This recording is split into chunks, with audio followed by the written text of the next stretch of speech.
I'm gonna show you guys some filmmaking hacks of things that I've learned along the way. You can use any camera you have, even your smartphone. I happen to have the Sony ZV-1, so that's what I'm gonna use. If you use these methods, they could really help you save a lot of money until you can afford to get the good stuff.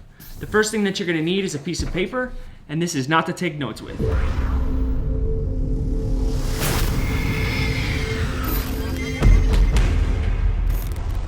So one of the things that I first noticed when I started filmmaking is that cool slider shot that other filmmakers were getting. And after doing a little bit of research, I found out that you have to buy a slider in order to get that shot because it gives you that buttery smooth horizontal line. And sliders are pretty expensive, especially if you get one of the motorized ones. So I came up with a hack where you can actually mimic that horizontal slide, and all you need is a piece of paper. And I'm gonna show you exactly how I do it. So the way that you get this shot is you get your subject, put it wherever you want it. This works great for product videography and also real estate. So the first thing that I do is I just get my subject and I put it inside the frame. I press record, put my camera on the piece of paper, and then just let it slide right over the table. And it gives it that buttery smooth horizontal line with no jitters, and it really does look like a slider. And if you're shooting a real estate video, just bring a piece of paper with you, and if they look at you funny, just tell them it's your slider and throw it on their countertop or their table. It could be anything, just needs to be a flat surface, and you've got a perfect horizontal sliding shot. So the next hack I have for you is a stabilization hack. Who doesn't like stabilization?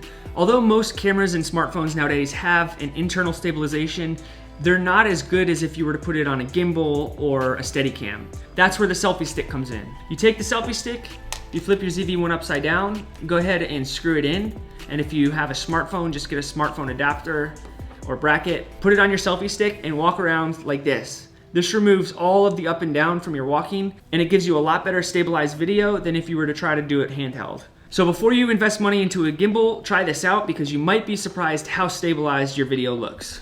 And once you get to post-production, just use whatever video editing software you have to flip it over 180 degrees. So the next hack works really good if you're trying to get some close-up shots or some B-roll. All you need is a tripod. Go ahead and flip up one of the legs, or just twist it up so that you only have two legs. Go ahead and place it down on a bench or a seat, whatever you might have. Go ahead and put it up to whatever you're trying to focus in on. Once you're focused, hit the manual focus.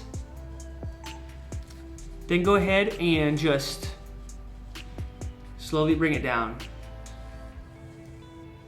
I'm shooting in 60 frames per second, so I'll have the ability to slow it down in post.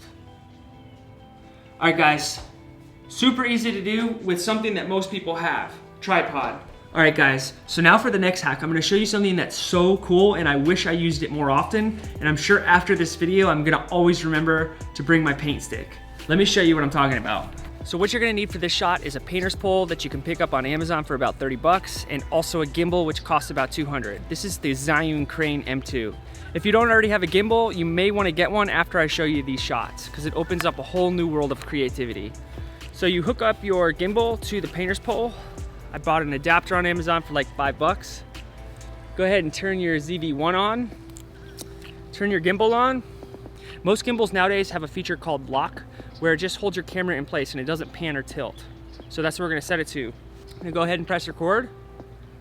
I'm gonna extend my painter's pole as far out as we can go, and we're gonna jib it out.